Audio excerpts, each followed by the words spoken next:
Hello everyone, welcome to our channel. आज की class में हम डिस्कस करेंगे definition list in HTML।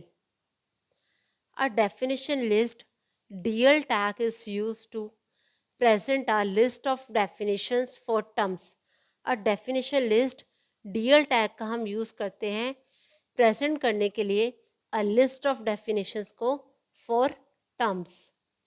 It consist of pairs of DT and DD elements. ये जो है वो पेयर कंसिस्ट करता है DT एंड DD एलिमेंट्स का। अ definition list starts and ends with a DL tag. जो डेफिनेशन लिस्ट है वो स्टार्ट भी और एंड भी DL टैग से ही होती है। अ definition list starts and ends with the DL tag. The DL tag, DT tag and DD tags are used to define description list। DL tag, DT tag and DD tag इनका हम use करते हैं define करने के लिए description list को।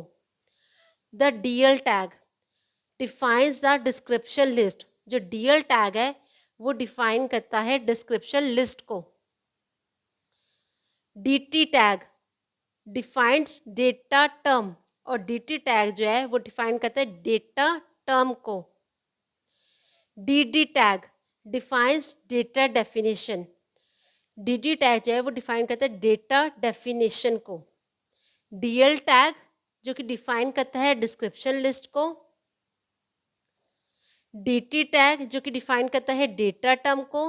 DD tag जो कि डिफाइन करता है डेटा डेफिनेशन को। A definition list DL tag is used to present a list of definitions for terms.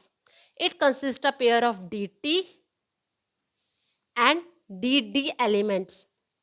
A definition list starts and ends with a DL tag. The DL tag, DT tag and DD tags are used to define description list. जो DL tag है वो define करता है description list को। जो DD tag है वो define करता है डेटा टर्म को। जो DD टैग है वो डिफाइन करता है डेटा डेफिनेशन को। For example doc type, HTML tag, HTML tag के बाद हेड टैग के बाद टाइटल टैग। टाइटल आप कुछ भी लिख सकते हो। फॉर एग्जांपल यहाँ पे लिखा हुआ है यूजिंग डेफिनेशन लिस्ट। टाइटल लिखने के बाद आप टाइटल टैग को क्लोज कर दोगे। टाइटल टैग को क्लोज करने के बाद आप हेड टैग को क्लोज कर दोगे, क्योंकि टाइटल टैग जो है वो हेड टैग के अंदर आता है। उसके बाद बॉडी टैग में यहाँ पे यूज़ हुआ हुआ है DL टैग, यानी कि डेफिनेशन लिस्ट। जो डेफिनेशन लिस्ट है वो स्टार्ट्स और एंड होती है with DL tag, starts and and with DL tag.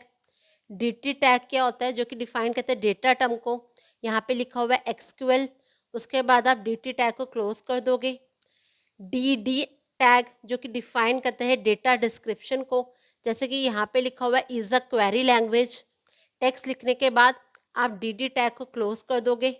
और एंड हुआ है DL टैग से, क्योंकि जो डेफिनेशन लिस्ट है वो स्टार्ट्स और एंड होती है विद DL टैग। उसके बाद आप बॉडी टैग को क्लोज करोगे। लास्ट में HTML क्लोजिंग टैग का जो है वो यूज़ हुआ है।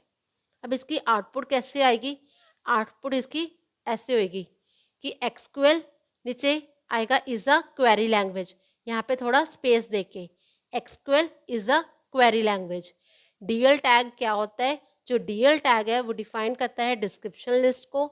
जो DT टैग है वो डिफाइन करता है डेटा टर्म को।